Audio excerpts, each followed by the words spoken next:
Shalom, nous allons étudier le Daf Samech dans Maseret Shabbat et nous reprenons 5 lignes à la fin du Daf Samech Dalet, Amud Bet, Amar Rav Yudah Marav, Kol Makom Shesro Haram Mipnei Marit Ha'ain, Afilu Bechadrei Chadarim Asur, tout endroit où les sages ont interdit Mishum Marit Ha'ain de peur que les gens pensent que l'on faute, eh bien c'est interdit même dans les pièces où on est persuadé de ne pas être vu, vraiment dans les pièces qui sont elles-mêmes dans des maisons, Chadrei Chadarim. Et là-dessus, on verra que c'est pas évident. On apporte une Mishnat Nan, Velo Bezug, Afalpi Shepakuk. On a une Mishnah qui nous dit que les cloches que l'on met aux animaux, c'est interdit, même si c'est pas cook, même si on a bouché l'intérieur des cloches de telle sorte à ce que ça ne sonne pas. Pourquoi ? Parce que ça donne l'impression que c'est une cloche normale et que, du coup, il y a un problème de maritime. Betania Idar. Et notre Braïta nous dit Pokek lazo, Betsavara, Umteyel Aima, Bechatser. Que si on a bouché justement cette cloche, on peut déplacer l'animal avec. Alors on nous dit c'est Marloket Tanaïm, Tanaï. Netanya, Shotran Bachama, Avalo Kenegenaam. On parle de quelqu'un qui aurait ses vêtements qui se seraient mouillés pendant Shabbat. Il a le droit de les faire sécher, mais pas à un endroit qui est visible des gens. Lo Kenegenaam. Rabbi Eliezer et Rabbi Shimon disent que c'est un sourd quoi qu'il arrive, même dans un endroit qui n'est pas visible. Et là, c'est pareil. Quelqu'un qui met son habit qui s'est mouillé pendant Shabbat à sécher, on a peur que les gens se disent tiens, il a fait une lessive pendant Shabbat. Et on a d'un côté un premier avis qui nous dit que c'est autorisé tant que les gens ne voient pas, et on voit que Rabbi Eliezer et Rabbi Shimon interdit, donc c'est Marloket Tanaïm. Est-ce que Maritime c'est interdit à Filou Bechadrei Chadarim, ou est-ce que c'est Mutar Bechadrei Chadarim? On reprend la Mishnah de Mor chez Beozna.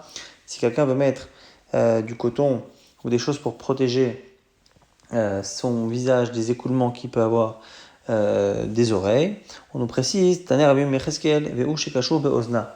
Il faut que ce soit attaché à son oreille. Et ça va être pareil pour ce qu'il y a au niveau des chaussures. Les cotons que l'on met pour protéger les pieds des blessures, ou Bemor chez Besandala, Tanarabim Bayreskel, ou chez Kashola, Besandala, là aussi il faut que ce soit attaché à la chaussure. Bemor chez Tkina Nidata, et dans le cas où la femme met pareil une sorte de coton pour éviter de se salir pendant la période de Nida, là-dessus on nous dit que ça va Rami Bar Chama. Au départ, Rami Bar Chama pensait les mêmes, ou chez Kshura là, que là aussi il faut que ce soit attaché. Et donc là, ce soit attaché au niveau de son corps par ailleurs. Amar Rava nous dit non, Afalpi Sheno Kashura. Pas besoin que ce soit attaché. Pourquoi ? Parce qu'on n'a pas peur qu'elle l'enlève. Kevan des maïs, lo atiel la touye. Parce que c'est quelque chose qui la dégoûte, elle ne va pas l'enlever pendant Shabbat. On a une question maintenant ici. Be'amine, Rabbi Yirmiya, mais Rabbi Abba. Installa Betiad, dans le cas où ce mort qu'elle a mis parce qu'elle est nida, dans le cas où elle a fait en sorte de faire un système où elle peut le prendre sans que elle se salisse les mains. Donc elle prend un betiad, quelque chose qui lui permet d'avoir une prise. Est-ce que on se dit à ce moment-là qu'il est possible qu'elle l'enlève et donc c'est assourd ou pas? Maouamalé, il a dit moutar, c'est autorisé. Itmar, on dit également qu'Amar Anachman, Baroshaya, Amar Rabbi Yochanan, au nom de Rabbi Yochanan, Astala betiad, moutar, même si un betiad c'est moutar. Maintenant on reprend l'histoire des oreilles. Rabbi Yochanan afik behu, Lebe Midrasha. Rabbi Yochanan est sorti de chez lui pour aller au Beth Midrash avec ses cotons qu'il avait dans les oreilles. Chalokin alav chaverav. Et les autres rabbanim n'étaient pas d'accord avec lui. On rapporte que Rabbi Yana inafik behu le carmélite. Pareil, il est sorti dans un carmélite. Et Chalokin alav koldoro et toute sa génération n'était pas d'accord avec lui.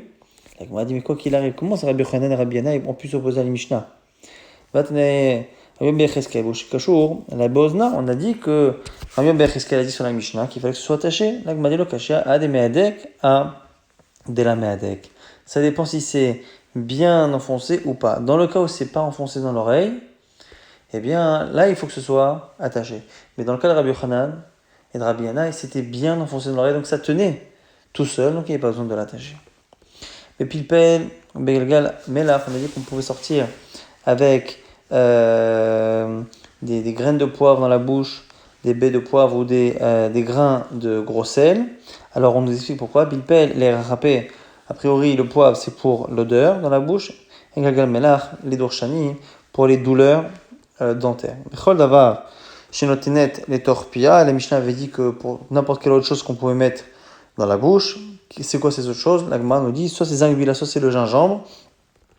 Il a mis d'Artsuna, ou peut-être que c'est, selon Rachid, d'Artsuna, c'est la cannelle. Là aussi, encore une fois, c'est pour les odeurs, la plupart du temps.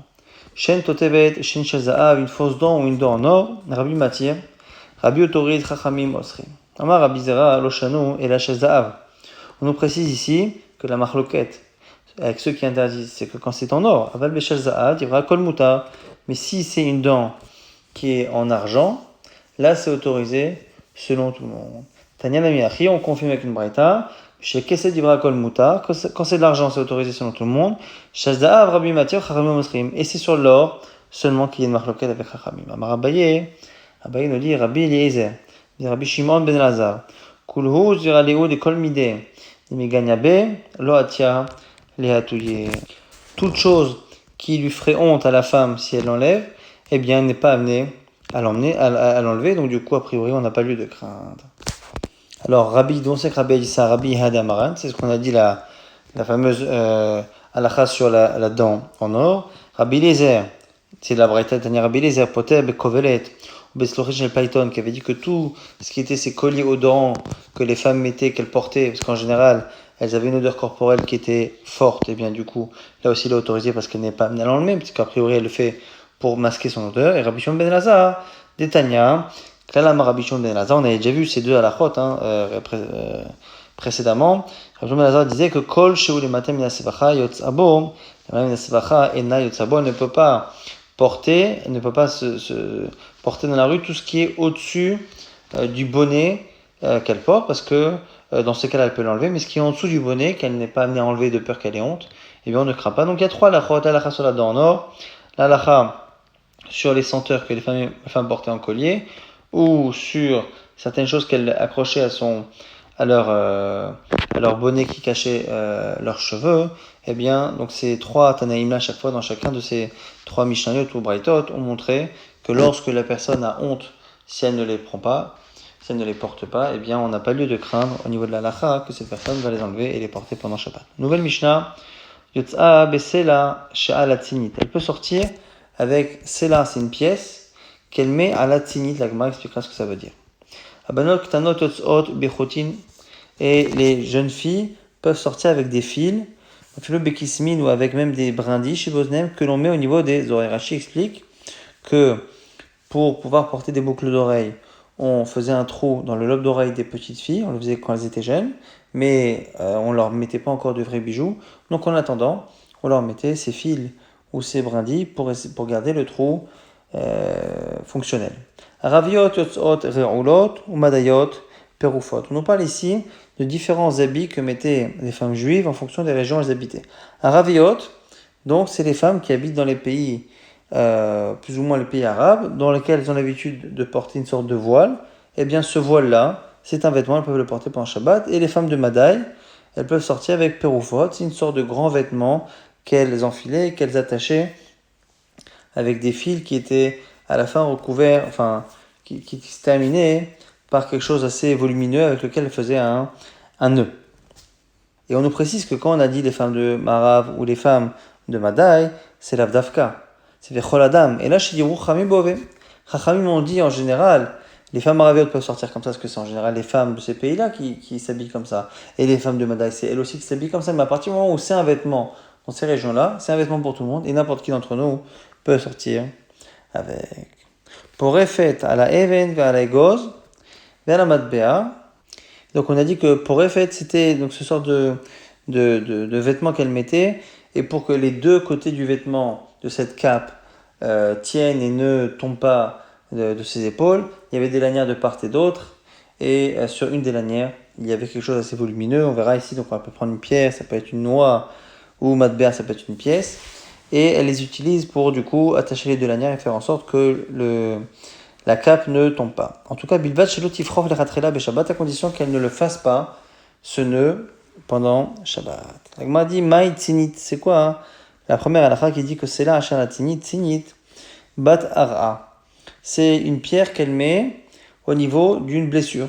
On peut placer ça devant certaines blessures. La Gemara dit le mashna, c'est là. Pourquoi avoir choisi une pièce?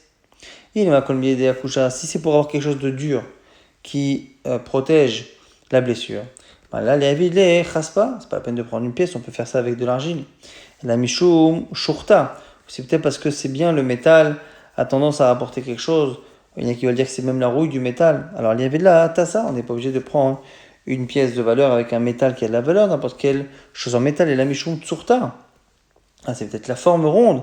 Il y avait de l'époussa, on aurait pu prendre n'importe quelle autre chose qui a la forme ronde.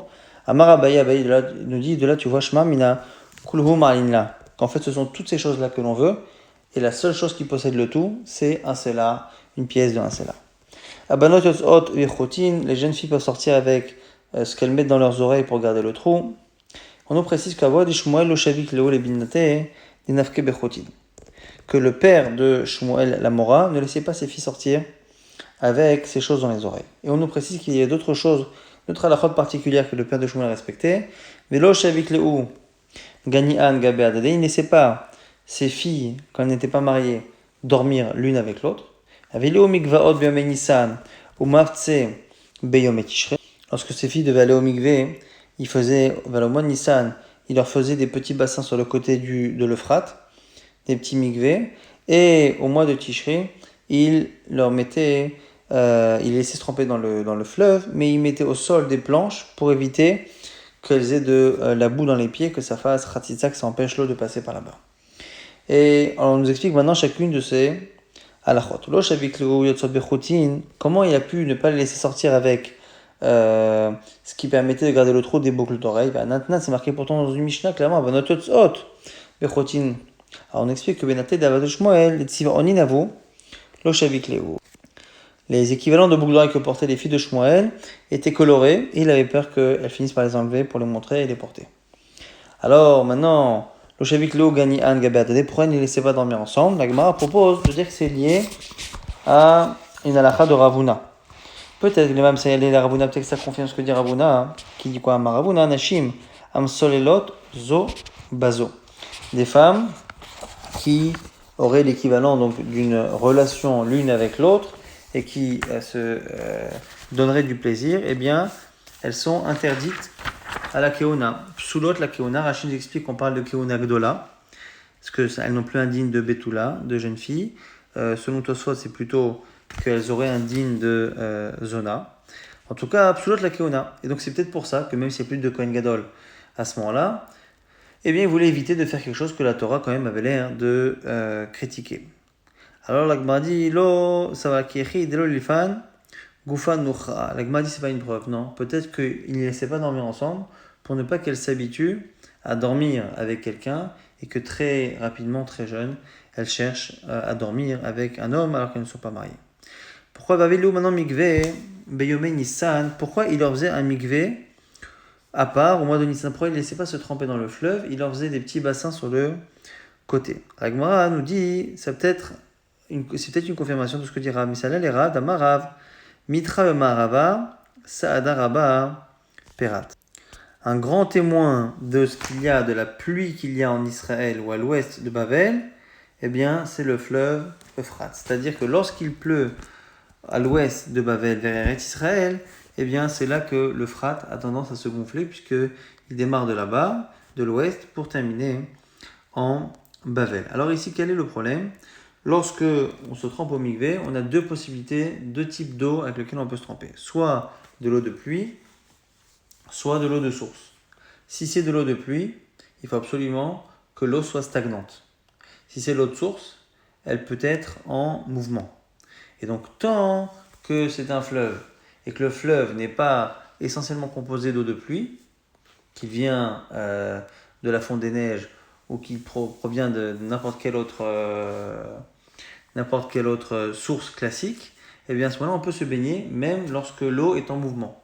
Et donc, c'est la raison pour laquelle il y avait certains moments à l'année, au mois de Tishri, à la fin de l'été, il n'y avait pas de problème de se baigner. Par contre, au mois de Nissan, on est à la fin de l'hiver, et donc le fleuve a pris du volume, et il craignait qu'une partie de ce volume provienne des eaux de pluie. Et donc si ça vient des eaux de pluie, ça veut dire que essentiellement ce n'est plus finalement un fleuve, mais c'est de l'eau de pluie. Et l'eau de pluie, il faut absolument que l'eau soit stagnante. Donc il faisait sur le côté du fleuve Perat, il creusait un trou, il amenait de l'eau là-bas, il attendait qu'elle soit stagnante, et il leur disait d'aller se tremper. Donc ça confirme que l'Euphrate finalement se remplit à la fin de l'hiver essentiellement d'eau de pluie. Donc ça va, chez l'Oyerboua, notre film, il a eu peur que les eaux de pluie soient plus importantes que les eaux de source. Et on nous dit que Upliga des Shmuel. Et ça, c'est quelque chose qui n'a pas l'air d'être en accord avec son propre fils Shmuel. Parce que Shmuel disait d'Amar Shmuel, Nara Mikipé Mivrir. Shmuel s'opposait à Rav et disait que le Frat Mikipé Mivrir. C'est vrai qu'il a tendance à quasiment doubler de volume en hiver, mais c'est pas que de la pluie, c'est Mikipé Mivrir, c'est de lui-même.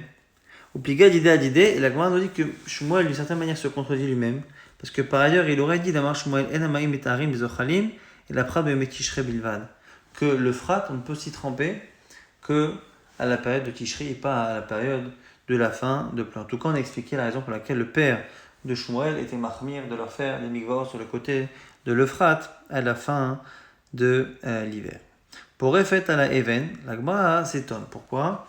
Parce que dans la Mishnah, on a dit qu'elle pouvait être pour Refet avec une pierre, avec une noix, et à la fin on nous dit mais il ne faut pas le faire pendant le Shabbat. Or le début quand même de la phrase donne l'impression qu'on peut le faire pendant le Shabbat. Donc il y a une contradiction.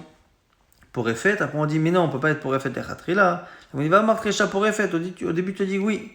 Amarabaye, Seifa Tanemat Bea. On m'a dit oui, mais il y a 3 cas. Le premier cas c'est la pierre. Le deuxième cas effectivement c'est la noix. Ça effectivement on peut. Mais après quand on a dit pour la pièce, on dit la pièce elle peut porter le vêtement.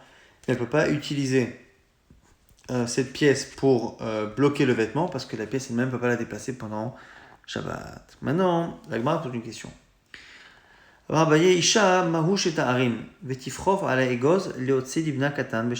Est-ce que la femme peut ruser et utiliser cette autorisation que l'on a de prendre une noix et de l'utiliser au bout de cette ficelle pour fixer le vêtement? Est-ce qu'elle peut utiliser cette méthode, mais pas parce que réellement elle a besoin de cette noix ou qu'elle a besoin de ce vêtement, mais parce qu'en fait elle a envie de transporter une noix et de la donner à son fils qui se situe dans une autre maison. Donc elle utilise finalement ce éther halachique, mais pour un besoin qui est autre et qui lui permet finalement de porter. Et la Gemara va nous dire que c'est possible que cette question soit indépendante d'une question qui est connue. Par rapport à Dleka, lorsque l'on a un incendie pendant Shabbat, eh bien, les Chachamim ont autorisé quelqu'un à rentrer dans la maison et pour sauver ses vêtements, ils l'ont autorisé à porter ses vêtements sur lui, même s'il en porte plus que ce qu'il porte d'habitude. Il va porter 2 manteaux, 3 pulls, il a le droit de sortir avec. Et donc là-bas, on sait que c'est une harama, parce que la Torah autorise à s'habiller, mais a priori,